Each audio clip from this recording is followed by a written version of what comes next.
करें?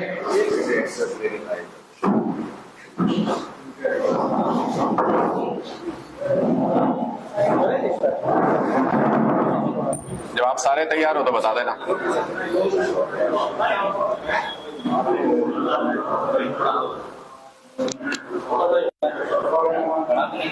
मुझे इसका विशेष सिस्टम बनाना पड़ेगा।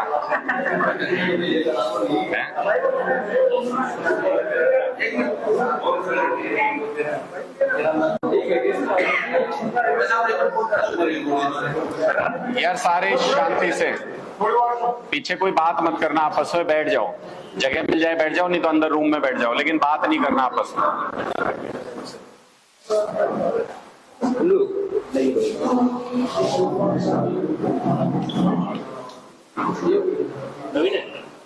बाहर जाके बात कर लो, फिर बोल रहे हो, बाहर जाके बात कर लो। जिसको भी बोलना है कुछ भी बाहर जाके बात कर लो। खड़े होना है, आराम से खड़े हो।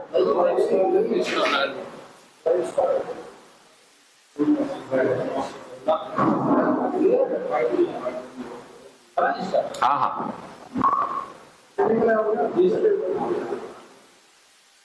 मीडिया के सभी साथियों का आज की इस प्रेस कॉन्फ्रेंस में बहुत बहुत स्वागत है। जैसा आपको पता है कि इस वक्त प्रदेश एक बेहद गंभीर परिस्थिति से जूझ रहा है।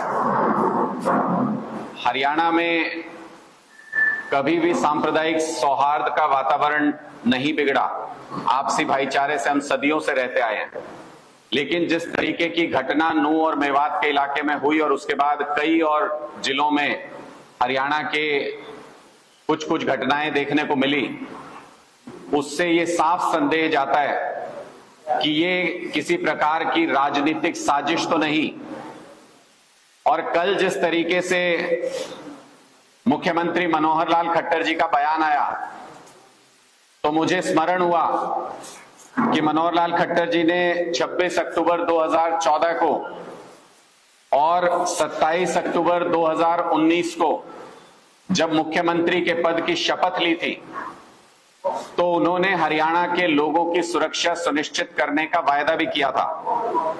लेकिन आज संविधान की शपथ लेने वाले मुख्यमंत्री मनोहर लाल खट्टर जी कहते हैं कि हरियाणा के हर नागरिक को सुरक्षा नहीं दे सकते, हर नागरिक की सुरक्षा नहीं कर सकते। सबसे पहले तो मुख्यमंत्री जी का ये बयान संविधान की उनकी शपथ के खिलाफ, उनके पद की प्रतिष्ठा के खिलाफ और बहुत ही गैर जिम्मेदाराना बयान है। मुख्यमंत्री जी ने जिस तरीके से कहा कि प्रदेश के हर नागरिक की सुरक्षा पुलिस नहीं कर सकती है, यानी सरकार प्रदेश के हर नागरिक को सुरक्षा नहीं दे सकती है, इसका सीधा मतलब ये कि वो अपने पद पर बने रहने का नैतिक अधिकार खो चुके हैं। उनको तुरंत प्रभाव से अपने पद से इस्तीफा दे देना चाहिए। हम क्यों बार बार ये कह रहे हैं कि हरियाणा को धार्मिक या ये कहें सांप्रदायिक दंगों में फेंकने की एक सुनियोजित साजिश की जा रही है, उस तरफ धकेला जा रहा है पूरे प्रदेश को। ऐसी अगर कोई गतिविधि वहां पर होनी थी, जिसकी कि कल हमने देखा कैमरे पे इंटेलिजेंस के अधिकारी वहां के ये कह रहे हैं 10 दिन पहले इसकी सूचना दे दी थी कि यहां पर कुछ भी गलत हो सकता है, गड़बड़ हो सकती है। उसके बावजूद गृह मंत्री विज साहब कल ये कहते हैं कि सीआईडी की कोई पूर्व इंटेलिजेंस उनके पास नहीं थी। 2020 में सीआईडी के अधिकार को लेकर के मुख्यमंत्री और गृह मंत्री के बीच जिस तरीके का विवाद हुआ, वो पूरे प्रदेश ने देखा था। तो क्या ऐसी संभावना है कि सीआईडी मुख्यमंत्री को रिपोर्ट करती है और गृह मंत्री को सीआईडी की सूचनाएं नहीं दी जाती या नहीं दी गई? क्योंकि सीआईडी कह रही है कि हमने तो पूर्व सूचित किया था, गृह मंत्री कह रहे हैं हमारे पास ऐसी कोई सूचना नहीं थी। तो क्या सीआईडी सिर्फ मुख्यमंत्री के लिए, प्रदेश के मुख्यमंत्री के लिए काम करती है और उनकी सूचनाएं जो कि गंभीर श्रेणी में आती हैं, उनको गृह मंत्री के साथ और पुलिस विभाग के साथ समय रहते साझा नहीं किया गया, जिसकी वजह से इतना बड़ा हादसा हुआ, इतनी बड़ी घटना हुई और जिसकी वजह से प्रदेश का माहौल बिगड़ा।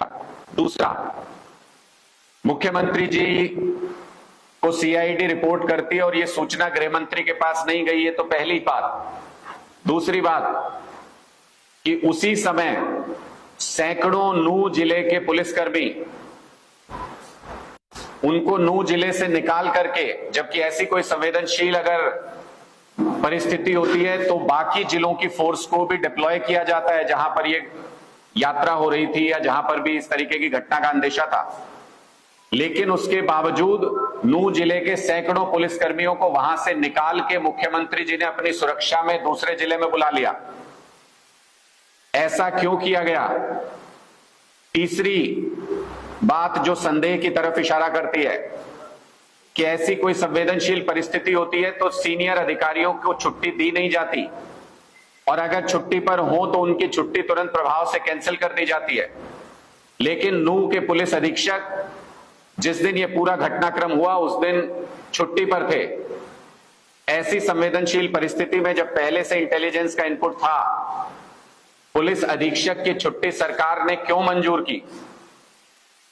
चौथी बड़ी बात, उप मुख्यमंत्री कहते हैं कि यात्रा के जो आयोजक हैं उन्होंने सही जानकारी नहीं दी, जिसकी वजह से हो सकता है कि मिस कैलकुलेशन पुलिस की तरफ से हुआ। यात्रा को भारतीय जनता पार्टी की जिला अध्यक्ष गुड़गांव से हरी झंडी दिखाकर रवाना करती हैं। उस पार्टी के नेता जो आज के दिन में प्रदेश में सत्ता में है, उनकी बहुत महत्वपूर्ण जिम्मेदारी थी कि सही सूचना पुलिस के पास दी गई, तो क्यों नहीं दी गई, ये भी संदेह उत्पन्न होता है। मुख्यमंत्री जी ने कहा कि हर व्यक्ति की सुरक्षा के लिए पुलिस उपलब्ध नहीं है, हरियाणा में पुलिसकर्मी नहीं दिया जा सकता। तो हम मुख्यमंत्री जी से सवाल पूछना चाहते हैं कि सिपाही से लेकर इंस्पेक्टर तक 75,186 स्वीकृत पदों में से इस वक्त सिर्फ 49,808 पद भरे हैं। 25,000 से ज्यादा पद इस वक्त पुलिस विभाग में हरियाणा के अंदर खाली हैं। क्या मुख्यमंत्री इसकी जिम्मेदारी लेंगे कि उनकी वजह से, पुलिस फोर्स की कमी की वजह से हरियाणा प्रदेश में बार बार कानून व्यवस्था की स्थिति उत्पन्न होती है? क्या मुख्यमंत्री जी इसका संज्ञान लेते हुए, नैतिक जिम्मेदारी लेते हुए अपने पद से इस्तीफा देंगे? क्योंकि प्रदेश में नौकरी देना नहीं देना ये तो सरकार की जिम्मेदारी है, और ये सारी गंभीर स्थिति उत्पन्न होती है अगर पुलिस की कमी की वजह से। तो साफ नजर आता है कि मुख्यमंत्री मनोहर लाल खट्टर जी, गृह मंत्री अनिल विज जी समेत पूरी सरकार इस परिस्थिति को कंट्रोल करने में, लॉ एंड ऑर्डर को मेंटेन करने में पूरी तरह से नाकाम साबित हुई है।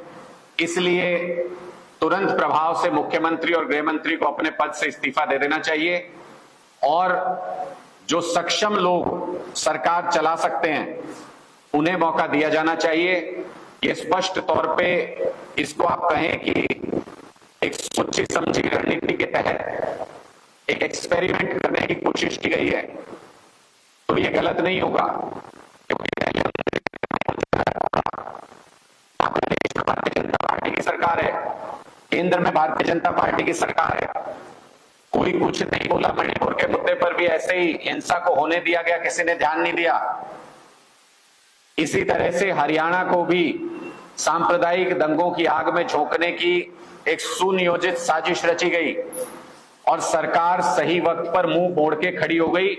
पुलिस की ड्यूटी जिले से बाहर लगा दी गई, पुलिस अधीक्षक को छुट्टी दे दी गई, इंटेलिजेंस की इनपुट साझा नहीं की गई एक दूसरे के साथ, और सही जानकारी के कितने लोग वहां पर हो सकते हैं वो दी नहीं गई। ये सारी चीजें इस तरफ इशारा करती हैं कि सरकार ने इस हिंसा की तरफ से मुंह मोड़ लिया, और उसके बाद अब मुख्यमंत्री गैर जिम्मेदाराना बयान देते हैं कि पुलिस नहीं है हर व्यक्ति को सुरक्षा उपलब्ध कराने के लिए। तो मुख्यमंत्री जी, आपको भी इस पद पर बने रहने का कोई अधिकार नहीं है। इसी से जुड़ी हुई एक और समस्या जो पैदा हो गई है वो भी आपको ध्यान देना चाहिए। ग्रुप सी का 5 और 6 अगस्त को एग्जाम है। और उस परीक्षा के लिए पहले ही सरकार ने युवाओं के साथ बहुत ज्यादती की है। कहा कि जितने पद हैं उसके सिर्फ 4 गुना युवाओं को बुलाया जाएगा परीक्षा देने के लिए, जबकि सभी सीईटी क्वालिफाई किए हुए युवाओं को मौका दिया जाना चाहिए था। इसके लिए इतने लाखों बच्चों का भविष्य बर्बाद करने की साजिश पहले ही सरकार रच चुकी है। उसके बाद अब जो 4 गुना बच्चे भी परीक्षा देने के लिए एलिजिबल किए गए हैं, 5 जिलों के अंदर इंटरनेट सेवाएं 5 तारीख तक बंद है। 5 और 6 तारीख को एग्जाम है। इन जिलों में अभी भी कानून व्यवस्था की स्थिति ठीक नहीं है। क्या सरकार को बिल्कुल कोई परवाह नहीं है कि ये बच्चे एडमिट कार्ड कैसे इनको हासिल होगा, कैसे ये बच्चे एग्जाम देने के लिए जाएंगे? क्या सरकार को युवाओं के नौकरी के साथ खिलवाड़ करने में मजा आता है? क्या वैकल्पिक व्यवस्था का अनाउंसमेंट अभी तक नहीं हो जाना चाहिए था? आज जब हम ये बात कर रहे हैं तो 3 तारीख है। क्या वैकल्पिक व्यवस्था सरकार ने की कि युवा अपना एग्जाम देने के लिए जा सके सही तरीके से? जो पहला अन्याय किया कि सिर्फ 4 गुना युवाओं को एग्जाम में जाने की परमिशन दी, उसके बाद दूसरा अन्याय कर रहे हैं कि जो 4 गुना बच्चे भी जा रहे हैं उनका इंटरनेट 5 डिस्ट्रिक्ट्स के अंदर बंद है, एडमिट कार्ड मिल नहीं पाएंगे। उसके साथ साथ जो बाकी व्यवस्था इन 5 जिलों में वो सुनिश्चित हुई कि नहीं हुई, वैकल्पिक व्यवस्था की या नहीं की, उसके लिए क्या करेंगे कि हर बच्चा एग्जाम देने जा सके, इसकी भी कोई अनाउंसमेंट अभी सरकार की तरफ से नहीं हुई है। तो इसलिए अब ये प्रदेश के लोगों को तय करना है कि ऐसी राजनीतिक साजिशों का हिस्सा न बनके, अफवाहों का हिस्सा न बनके, हमको खुद ही ये तय करना होगा कि ऐसी आपस में लड़ाने की साजिशों को नाकाम करने के लिए आपसी भाईचारे को कायम रखें, एक दूसरे के साथ चलें, विश्वास करें और किसी भी प्रकार की हिंसा से दूर रहें। जो बच्चे ऐसी घटनाओं में मारे जाते हैं वो नेताओं के या इन संगठनों के मुखिया जो उनके बच्चे नहीं होते हैं, वो बच्चे आम घरों से होते हैं। 2 होमगार्ड्स की इसमें जान चली गई। इन होमगार्ड्स को ऐसी सिचुएशन के लिए क्या ट्रेन किया जाता है? क्या उनकी ट्रेनिंग होती है इस तरीके का वायलेंस हैंडल करने की? क्या उनकी ड्यूटी इस तरीके के प्रोसेशन में लगाई जा सकती है जहां संवेदनशील स्थिति है? क्या ट्रेन्ड पुलिस फोर्स को वहां पे डिप्लॉय नहीं किया जाना चाहिए था? और जिन्होंने होमगार्ड की ड्यूटी करते हुए अपनी शहादत देती कानून व्यवस्था को मेंटेन करने के लिए, उनको नाकाफी मुआवजा दिया गया, उसकी भी हम आलोचना करते हैं। हमें पता लगा है कि 57 लाख के मुआवजे का ऐलान किया गया है दोनों होमगार्ड के परिवार के लिए। हम सरकार से मांग करते हैं कि कम से कम 1 करोड़ रुपए की सम्मान राशि दोनों होमगार्ड जो अपनी ड्यूटी करते हुए शहीद हुए, कानून व्यवस्था को बनाए रखने के लिए, सरकार के फेलियर को दुरुस्त करने के लिए जिन्होंने अपनी शहादत दे दी, उनके परिवार को कम से कम 1 करोड़ रुपए की सम्मान राशि दी जानी चाहिए। आपके कोई प्रश्न है तो आप पूछ सकते हैं।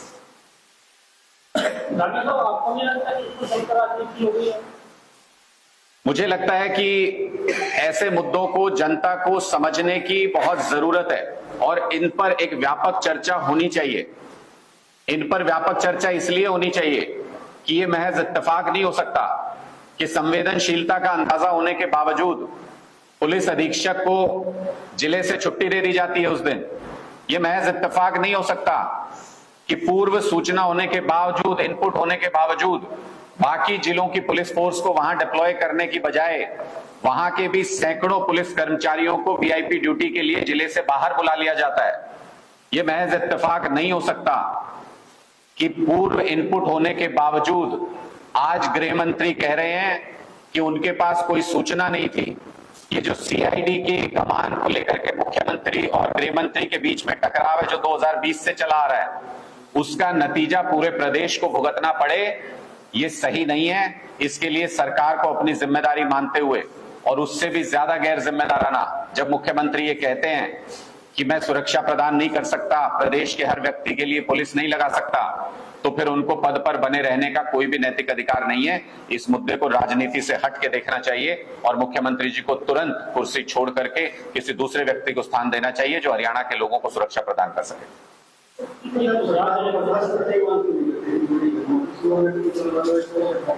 देखिए, हमने मणिपुर में भी जब सरकार पूरी तरह से फेल हो गई और कानून व्यवस्था को कायम रखने में वहां के मुख्यमंत्री और बीजेपी की सरकार नाकाम रही, तो हमने वहां पर सरकार को बर्खास्त करने की मांग की।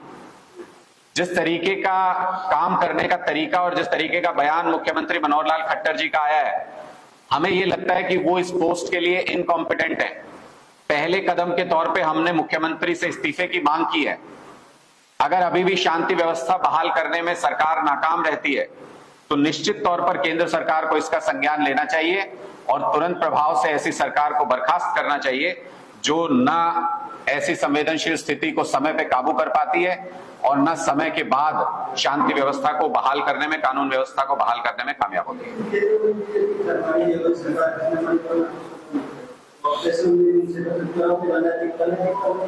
हम तो कह ही रहे हैं लगातार, मैं यही बात कह रहा हूं कि पहले मणिपुर में ये एक्सपेरिमेंट किया गया, उसके बाद हरियाणा के अंदर ये एक्सपेरिमेंट किया गया और इसमें कहीं कोई संदेह नहीं है कि ये एक बड़ी राजनीतिक साजिश हो सकती है, क्योंकि भारतीय जनता पार्टी पूरे देश के अंदर अपना जनाधार खोती जा रही है।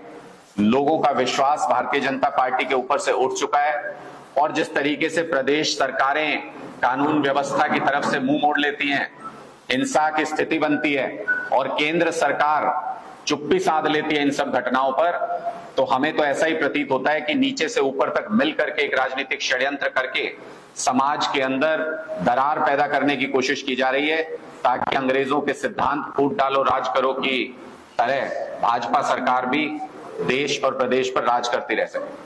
दिल्ली में गांगोई में दंगा हुआ, उसके बारे में देखिए, कल भी वो तस्वीरें सामने आई थी कि जिस तरीके से थाने के सामने खड़े होकर के कल भी आग लगा देने या हिंसा करने की जो बातें कही गई, नांगलोई पुलिस थाने के सामने खड़े होकर के, वो भी दिल्ली पुलिस के ऊपर और केंद्र सरकार के ऊपर सीधा प्रश्न चिन्ह खड़ा करती है।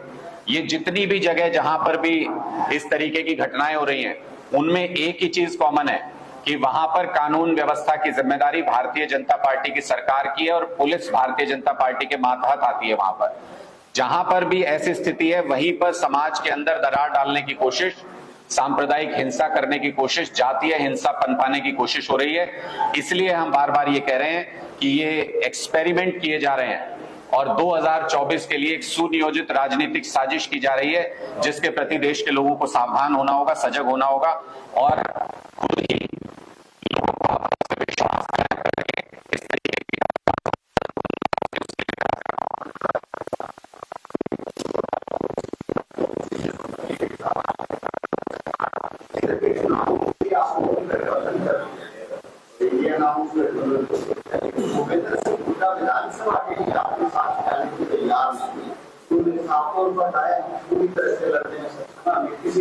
देखिए, मैंने पहले भी कई बार इस पर स्पष्ट किया है कि जो इंडिया 26 पार्टियों का गठबंधन बना है वो लोकतंत्र की रक्षा के लिए बना है। दिल्ली में एक अध्यादेश के जरिए दिल्ली की चुनी हुई सरकार के अधिकारों को छीनने का प्रयास किया गया, उसके खिलाफ सभी पार्टियों ने यह कहा कि ये लोकतंत्र विरोधी है और हम सभी पार्टियां एक मंच पर आकर के इस अध्यादेश का, इस बिल का विरोध करेंगे अगर इसको सदन में लाया जाता है। और अभी हो भी रहा है पार्लियामेंट के अंदर। वो अभी इसका आगे क्या राजनीतिक रूप होगा, लोकसभा चुनाव के लिए क्या गठबंधन होगा, क्या स्वरूप होगा, सीट शेयरिंग होगी नहीं होगी, कौन किसके साथ करेगा, ये सभी भविष्य की बातें हैं। अभी इसके बारे में कोई स्पष्ट रूप से बातचीत नहीं हुई है। जब इस बारे में बातचीत होगी तो आपके साथ भी उस गतिविधि को साझा किया जाएगा। देखिए, मैं आपको यही कह रहा हूं कि अभी तक की जो स्थिति है, देश में लोकतंत्र को बचाने के लिए सभी पार्टियां एक मंच पर आई हैं, एक विचार बना है सभी पार्टियों का। इसमें आगे जैसे जैसे चर्चा होती रहेगी, आप सभी के साथ समय समय पर वो जरूर साझा करेंगे। अभी इस बारे में कोई अपडेट, इस तरीके की कोई जानकारी मेरे पास नहीं है कि ऐसा कोई सीटों का शेयरिंग या कोई गठबंधन हुआ है। अभी तक एक विचार के रूप में सभी लोग एकजुट हुए हैं। आगे इस पे चर्चा होगी, बहुत वृहद चर्चा होगी, देश भर में देशव्यापी चर्चा होगी और जो भी उसका निष्कर्ष निकलेगा आपके साथ जरूर साझा करेंगे। आज की स्थिति के हिसाब से आम आदमी पार्टी हरियाणा में अपने संगठन का अनाउंसमेंट कर चुकी है। पूरी ताकत से सभी विधानसभा सीटों पर, सभी लोकसभा सीटों पर चुनाव लड़ने की तैयारी कर रहे हैं और प्रदेश में जिस तरीके के हालात भारतीय जनता पार्टी पैदा करने की कोशिश कर रही है, उस दरार को भरने का काम भी आम आदमी पार्टी के कार्यकर्ता जमीन पर गली गली जाकर, गांव गांव जाकर करेंगे। लोगों के बीच आपसी प्यार, आपसी सौहार्द बना रहे, ये कोशिश भी आम आदमी पार्टी के तमाम कार्यकर्ता लोगों के बीच जाकर के उनको ये राजनीतिक साजिश समझा करके करते रहेंगे।